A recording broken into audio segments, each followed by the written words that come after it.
Vishwadhyan Kendra conducting this Lakshman Rao Bhide Memorial Lecture for last 10 years in collaboration with Keshav Srushti.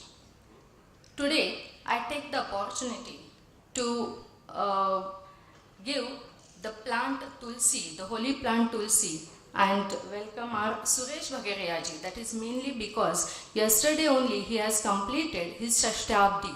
So Shashtabdi Kirti in front of you. I request Narsimhanji to give him the okay. So Jeevet Sharadash Shatam Sureshji and guide us always. Once again, I am honored by introducing our keynote speaker, Mr. Aniruddha Deshpandeji. Aniruddha, the word itself is very suggestive. Na ruddhaha, Aniruddha, the one who is not stopped by any of the obstacle is Aniruddha. Frankly speaking, there is no need to give his information, but this is the practice and that's why I am here. Professor Aniruddha Bhalchandra Deshpande,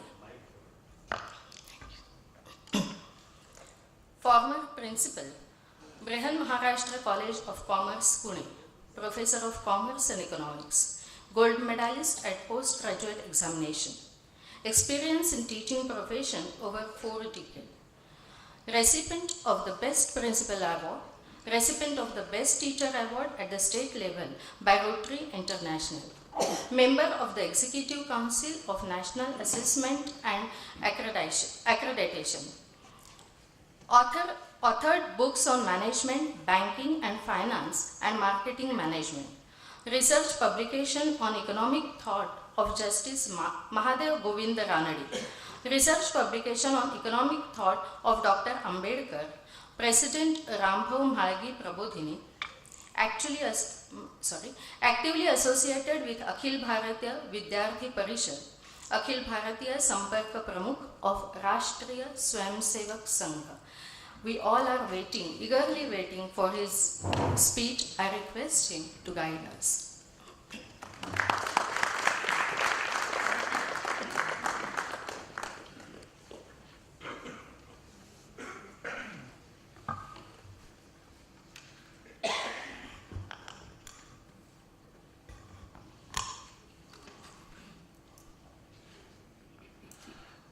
Honorable Chief Guest of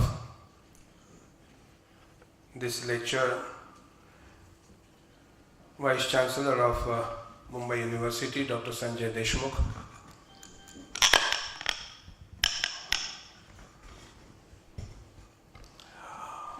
Honorable Guest of Honor,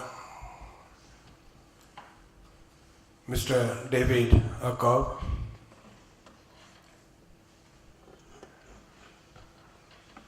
Honorable Suresh ji, Honorable Narsim ji, the other office bearers of Vishwadhyan Kendra, and dignitaries in the audience. It's a great pleasure for me, and I deem it as a privilege also to be the speaker on this occasion. I pay my tributes to the holy memories of Lakshman Rao Bhide. When I was listening to Mr. David Akov, I was considering myself to be a privileged person that I could share a dais with him, who is a representative of a great patriotic people in Israel.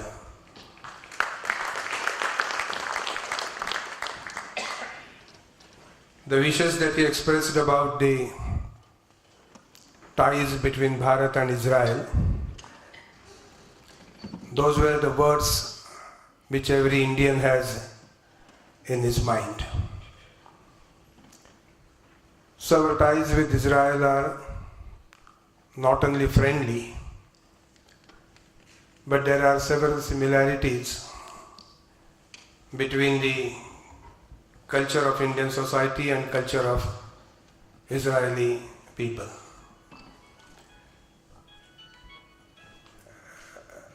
I know that I have been asked to speak on a very difficult topic.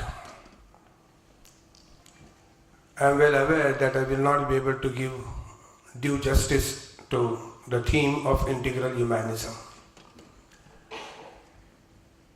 Because it's not as simple as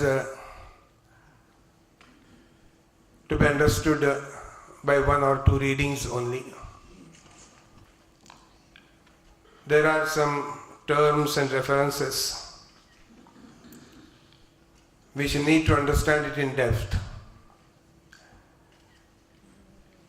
I see some people who are senior members of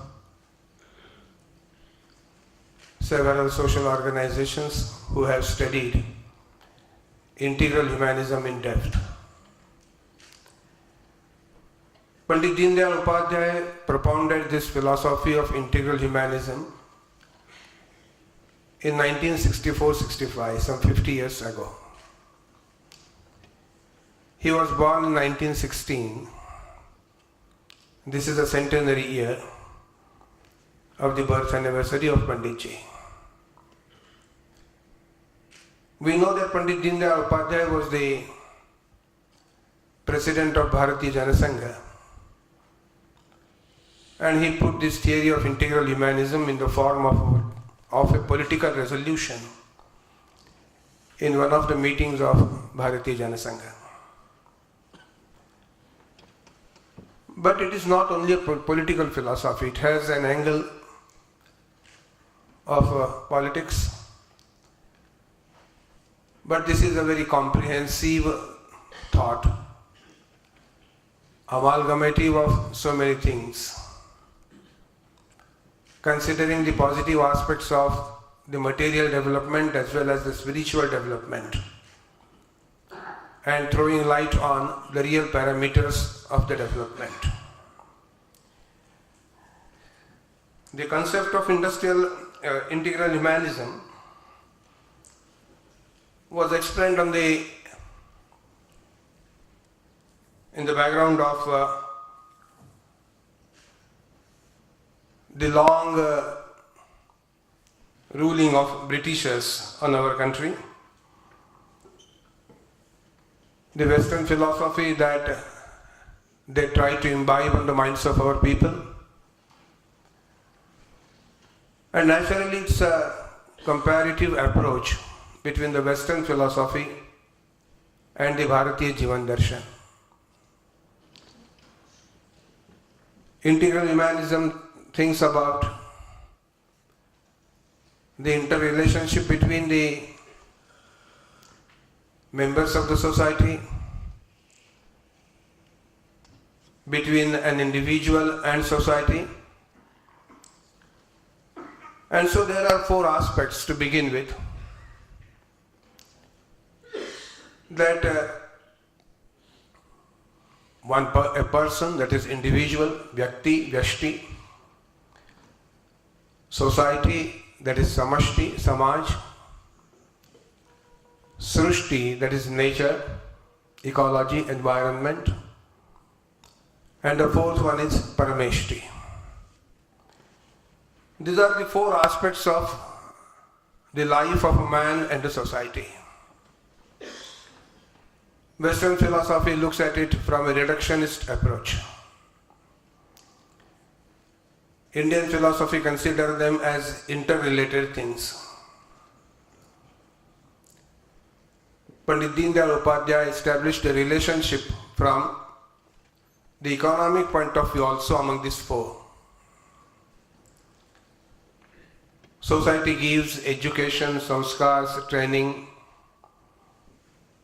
to a person, to an individual. In return, an individual gives karma to society. He works for the society, he gives his skills to the society.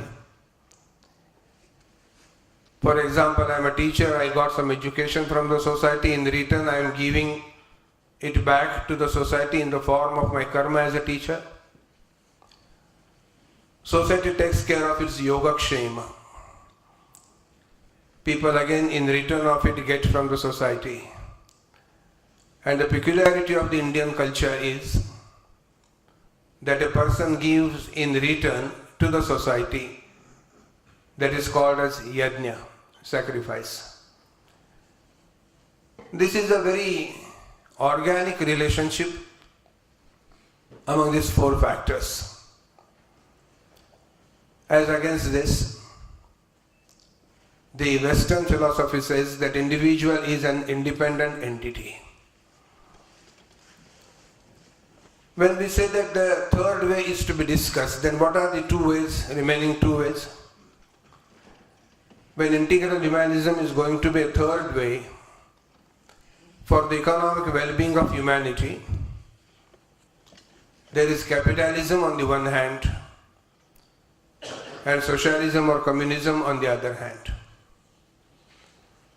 We know the basic characteristics of capitalism and socialism. In capitalism, we know and we have been experiencing, because it has influence and domination over our society for a long period, that capitalism justifies very strongly the private property. Capitalism does not consider an individual in the light of the societal relationship.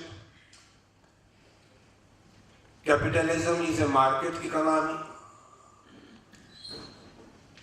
Capitalism works on the profit motive only. So several characteristics are there which are well known to us. And this capitalism, particularly in Western countries, have proved that the individual interest is considered as the extreme most important thing. And that individualism became a super dominating factor as a result of the capitalism. It was a reaction by the communism to the thought of capitalism. Everything was in the private hands. Place of market was considered as a basic factor. Competition considered as an inevitable factor for progress. And it was reflected even in the definitions of economics also. The very first definitions of economics which have been taught in our colleges and schools. And that says, Robbins and some other economists also, that economics is a science of meeting two ends together, unlimited wants and limited means. Limited means we can accept, but unlimited wants, that doesn't suit to the parameters of the Indian culture. Keeping wants unlimited naturally leads to consumerism,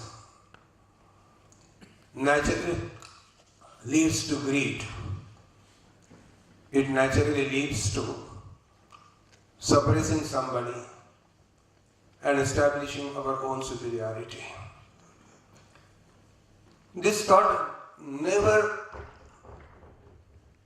gets any agreement with the Indian philosophy, because Indian philosophy is always talking about the cooperation, coexistence, and never in terms of conflict or confrontation. Whenever there is competition, there becomes confrontation. So the basic tenet of integral humanism is that we have to look at our society, we have to look at our all behavioral pattern from the integral view of life. All are interconnected, all are interdependent. Their progress is also a collective effort, and if anything happens as a calamity, that is also to be borne as a collective calamity. That is the rule of the land. India, Bharat is having this philosophy, I think right from, or may be said, 1,000 years, from 1,000 years we have been doing it. When the composition of the society is there, the another philosophy that integral humanism says, that individual is also comprised of 4 aspects. And those 4 aspects are, which was referred to by Dr. Sanjay Deshmukh also, and that is Sharir, Mana, Buddhi, Atma. A very ignorant person may not be able to understand the meaning of these 4 terms, but he lives it. He is practicing it. We have a body. We have some physical requirements of it. Our concept of happiness is related to the happiness from the physical aspect, body. But we know that at the same time, it is mind that controls our consumption, that is always speaking about what is just, what is right, and which is unjust, and what should not be done. Mind is always controlling these things. A person eats beyond a certain limit. Body says that this is not fair. A mind is always saying him that this is not fair, you should not do it. Even then he does it.